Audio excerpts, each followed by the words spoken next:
On the night of 18th of February 2008 in Goa in India, a 15-years-old girl, Scarlett Keeling, went out with her 16-years-old female friend, Rubi, to a nightclub at Anjuna beach. The two teenagers drank a lot of alcohol. Apart from drinking, Scarlett also used drugs. Later on, Ruby wanted to go home and she asked Scarlett to walk her to a bus stop.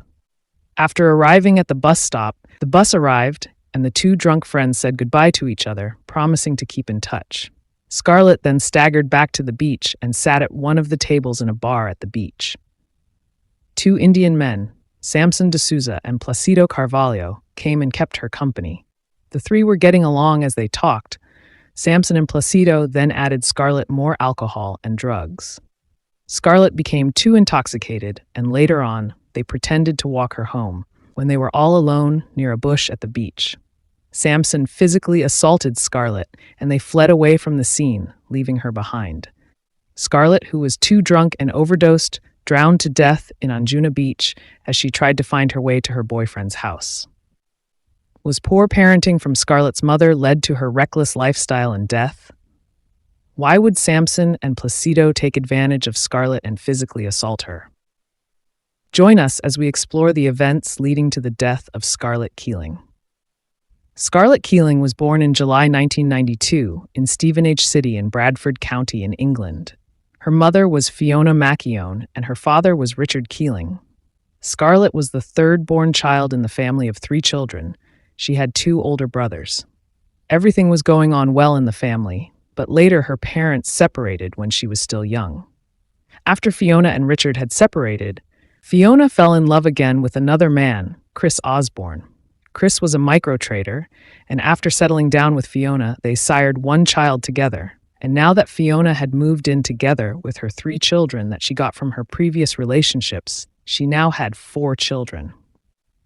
Later on, Fiona and Chris Osborne separated, and she was left all alone with the 4 children to take care of.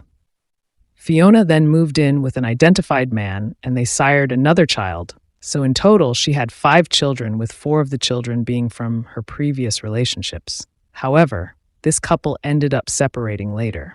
Sometimes later, Fiona went to a market in London and she met a man, Paul Schreck. They started a relationship which grew stronger after falling in love with each other. They moved to a rural area in the county of Devon. In England, where they rented a house, the couples wanted to raise their children in a quiet area away from the hustle and bustle of the city. After starting a family together, this couple sired 2 children together. So in total, Fiona had 7 children, with 6 of them being from her previous relationships. However, Paul and Fiona's love relationship didn't go far, and the two ended up separating later on. Now, Fiona was left with 7 children to take care of. After Paul, who was the family's breadwinner, had left, Fiona went through financial difficulties. She was unable to afford to pay the house rent, and she was evicted from the house by the property owner. Fiona didn't want to live in the streets, so she took her 7 children and they went to live in an abandoned bus. Later on, she again met another man, Adam Forster, and they soon fell in love with each other. These 2 couples moved in together and they sired 2 children together. So in total, Fiona had 9 children and 7 of them being from her previous relationships. This couples lived happily together, but later on they separated, and Fiona was now left as a single mother of 9 children. Fiona and her 9 children moved to a small house in the village of Worthy in the county of Devon. The family lived calmly and they were not troublemakers. She really struggled financially because none of her children's father supported her in upbringing the children. Fiona and her family mainly survived on state benefits. She could not even take her children to public schools, so she homeschooled them. Initially, the children were polite and well-groomed. Fiona was more than a friend to her children than a parent. So, when her children had reached the age of 13 years, they associated themselves with bad companies. And as a result, they began drinking alcohol and using drugs, and they attended parties. Scarlett loved singing at the top of her lungs, and she wanted to join a singing band. However, later on, she started smoking weed at the age of 14 years. She would attend parties alone where she would drink alcohol. Her mother believed that she would change in a couple of time. Scarlett then started dating males at that tender age. She had a boy whom she engaged in sexual activities with. Despite her mother knowing this, she did nothing to control Scarlett. In the year 2008, Fiona met another man, Robert Clark. Robert was a man who toured the country of India a lot. He loved that country, and he would spend his vacation in the region of Goa in India. Fiona and Robert began their relationship as friends, and they soon fell in love with each other. As their love continued, Robert invited Fiona and her children to a holiday in Goa in India on November of that year. He told Fiona that they would only spend 6 months in India, and after their holiday is over, they would return back to England. Everyone agreed to go on holiday in India, and they were very happy and excited. However, Fiona's eldest child refused to go with them to India, and so they agreed to leave him behind. So Fiona saved up for the trip. She sold a punny, and then she saved up her benefits of about £100 a week to fund the vacation. The family traveled safely to India, and they settled in Anjuna beach as their first destination. They loved and enjoyed the place. They could take long walks in the beach and watch the sunset. While in Anjuna, Scarlett, who now was 15 years of age, met a 25-year-old man, Julio Lobo. Julio worked as a local tourist guide in Anjuna beach, and he lived near the beach. So Scarlett and Julio quickly became good friends. Scarlett would tag along with him in tour trips because he was a tour guide. Sooner, Scarlett fell in love in Julio, and their relationship turned romantic, and they started engaging in sex. At the beginning of February 2008, Robert suggested that they should go to Gokana, a town which is located in Karnataka state in India. Scarlett told her mother that she met Julio Lobo, a nice man who is a tour guide, and she would like to spend the rest of her vacation in Anjuna beach with him.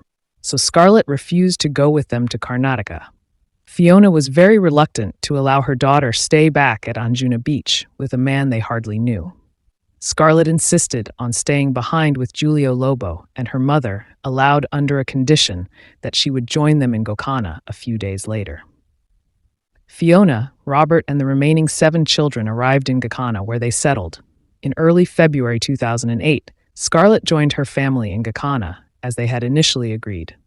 Scarlett was very addicted to drugs and alcohol. While staying with her family, she used drugs in front of her siblings and mother, let her did whatever she wanted. Fiona's money was used up on drugs and alcohol in their second months in Goa. The family started surviving in a bowl of rice per day, and it reached a time when the family started sleeping on an angry stomach. On the 14th of February of that year, a Valentine's Day party was organized at a place called Curly's in Anjuna, and Scarlett wanted to attend the party. So after she had spent a few days with her family in Gokana, she told her mother that she wanted to return to Anjuna. Her mother was reluctant to let her go, but she eventually agreed, and Scarlett went back to Anjuna. While in Anjuna, after she had attended the party, Scarlett moved in Julio Lobo. While in the company of Julio, she handed out permplex, inviting tourists for tours. She continued going on tours with Julio, who was the tour guide. She also worked as a waitress. She served food in some beach boats, and she earned a good money. At night, Scarlett partied a lot. She also made new friends, one of them being Rubi, a 16-year-old girl. Back in England, Fiona's eldest child was attempting to cross a road. Unfortunately, he was hit with a moving car, and he was rushed to the hospital. The accident was life-threatening, and Fiona was immediately informed about her son's accident. Fiona arranged for her family to return to England so that they can be with Scarlett's elder brother. On the 17th of February, she called Scarlett to let her know that her brother had been involved in a road accident, and they all need to travel back to England to be with him. While in Anjuna, Scarlett knew that she would soon be returning to England to be with her brother who was recovering from accident. So one night, she planned to go out with Julio Lobo. Unfortunately, Julio wasn't feeling well, and he decided to stay at home. So Scarlett took Ruby, and they went out to spend the night in town. They bought drinks, which they drank on their way to town. They went to a bar called 9 Bar. However, the bar was not full as she had expected, so they left immediately and they went to a beach bar, which was crowded. They drank more Bacardi breezers, beers, and tequila shots. They were quite drunk on that night.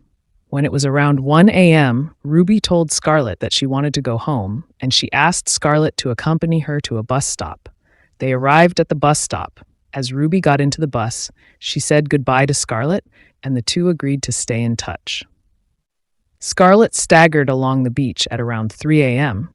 She fell and couldn't get up, so she laid on the beach for a few minutes until a man, Luis Coutinho, who was the owner of one of the bars at the beach, went and helped her get up.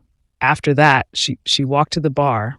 She then sat at one of the tables in the bar, and a few minutes after, a group of men came and tried to approach her. Scarlet was not feeling well, and she wanted to be left alone, so she sent the group away. Sometimes later, Scarlet got up and sat at another table in the bar, one that was further away. Two Indian men, Samson Souza and Placido Carvalho, came and gave her a company. Scarlet spent around an hour in the company of these men consuming illicit substances. Afterwards, she got up and went to a man, Michael Anthony Mannion, and they started talking to each other. Michael Mannion was originally from London. He had been traveling to Goa in India for over 13 years. While in Goa, Michael stayed in the same house with his longtime friend Samson Souza. Samson lived together with his French wife there. So Scarlet told Michael that she was also from England and she was 15 years old. She also said that she was not feeling very well as she had consumed a lot of alcohol and drugs. After talking to Michael, Scarlet went to one of the security guard at the beach, a man named Marley Saga, and she asked him if he could take her to Julio Lobo's house at 5 a.m. Marley agreed, and when 5 a.m. had reached, he went to Scarlet to take her away, but he found her in the company of two Indian men whom she was earlier on with. One of the men, Samson de Souza, in a threatening tone, told Marley that he would personally take care of Scarlet. So he told him to leave the girl alone. Scarlet, who was being held by the men because she was too intoxicated and could not stand up on her own, then left the bar in the company of those two Indian men. Later on, Michael left the club and went to the parking lot to get a scooter. He saw one of the men on top of Scarlet having sex with her on the ground. He yelled at them to stop, but Scarlet didn't react, so he thought everything there was consensual. So Michael got on a scooter and he left. The two men eventually left Scarlet, who was too intoxicated by the water where she drowned and died while trying to find her way to Julio Lobo's house. The following day, early on 18th of February 2008, Scarlett Keeling body was found half naked floating in the waters of Anjuna beach. She was dead. Local authorities were informed and they arrived at the beach and they removed Scarlett's body. They took the body for analysis and they found out that Scarlett was overdosed while swimming in the waters of the beach, and she ended up accidentally drowning to death. Authorities did not find signs of any violence on her body, and so they closed the case quickly. The authorities called Fiona and informed her about her daughter's death. Fiona quickly traveled to Anjuna. She visited the morgue where the remains of her daughter was being preserved. She had access to photos of Scarlett's body. Fiona discovered many marks and bruises on her daughter's body, including extensive bruisings on her private part. Fiona refused to believe police's conclusions that Scarlett had died from accidental drowning, and therefore she contested that report. She insisted that a new autopsy to be done on Scarlett's body. She spent more than a month fighting for the case to be reinvestigated. Finally, the Indian authorities agreed to do a second autopsy on Scarlett's body. Fiona had already lost faith in the police in that area, so she decided to investigate the crime on her own.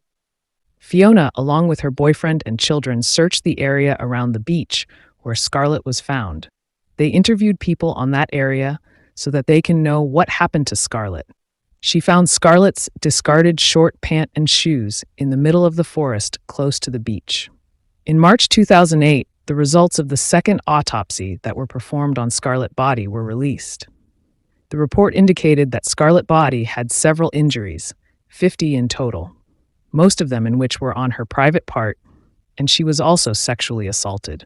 A toxicology was also done, and the report indicated that there were traces of several illicit substances in Scarlett's body. After the second autopsy results, Indian authorities began to reinvestigate Scarlett's death as a crime. On the 3rd of March 2008, police arrested a 28-year-old man, Samson D'Souza, who worked as a bartender at Louis Beach Arc, and a 39-year-old Placido Carvalho as suspects in connections to Scarlet death. 7 charges fell on them. The charges included culpable homicide, not amounting to murder, sexual assault, drugging, sexual abuse of the child, and the destruction of evidence. Due to delays in court process, the trial commenced on March 2010, and 30 people testified during the hearing against the 2 suspects. Michael testified that he was horrified when he saw his friend Samson on top of Scarlet. He tried to stop him, but Samson and his accomplice Placido threatened him. He got scared and fled from the scene on his scooter. Both men, however, denied the charges. There were also 72 witnesses to be called in the case, and the prosecutor who was assigned to the case resigned just few days into the trial, causing further delays. Changes of judges and prosecutors linked to the case caused everything to stagnate. In April 2012, Michael returned to England. In the same year, he was called again to testify, but he refused. He said that his life was at risk because he was being threatened. As a result, all of Michael's testimonies were considered by the court as irrelevant and worthless, and they were discarded. The Indian authorities sent a team to England to record Michael's statement. However, Michael's statement was important because the court had discarded his testimonies after he refused to return to Goa in India to testify. Fiona was very much disappointed in Michael. She said that Michael was a despicable coward for not wanting to return to Goa to testify. She added that Michael would have done something when he saw one of the men on top of Scarlet and not just scream and walk away. After delays in the verdict, on the 23rd of September 2016, the court was ready to give out its verdict, and Fiona was in attendance when the verdict was being read. The Children's Court acquitted both Samson and Placido in the death of Scarlet due to lack of enough evidence. Fiona was devastated at the court's decision. She accused the police of corruption, and she pledged to take this case to a higher court. She pledged to continue fighting for justice for her daughter, Scarlet. In February 2017, Fiona successfully appealed to the High Court of India. Therefore, a new trial for the 2 were scheduled. During the trial, the defense presented a diary that allegedly belonged to Scarlet. In that diary, Scarlet said she was sad and dissatisfied with her life. She was very ashamed of what she had done in Anjuna, and that at times she felt trapped.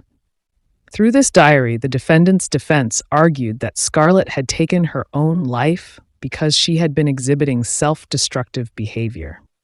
The prosecution stated that the 2 defendants filled Scarlet with illicit substances, even though she was already drunk, with the clear indication of taking advantage of her. On the 17th of July 2019, High Court of Bombay found Samson D'Souza guilty of culpable homicide, drugging and sexually assaulting Scarlett Keeling. He received a 10 years prison sentence with hard labor for the crimes against Scarlett Keeling. Placido Carvalho, on the other hand, was initially found guilty of complicity, but later had the charge dropped and found innocent and acquitted. In an interview, Fiona said it wasn't enough, but at least it was better than Samson being free. In total, it took 11 years of anguish and struggle to try to bring some justice to Scarlet. Scarlett Keeling was buried 4 years after her death in a garden prepared for her on the family small property. The simple ceremony was attended by friends and family. Scarlett was buried late because the Indian authorities had remained in possession of her body until investigations were completed. The investigations process ended up dragging for several years.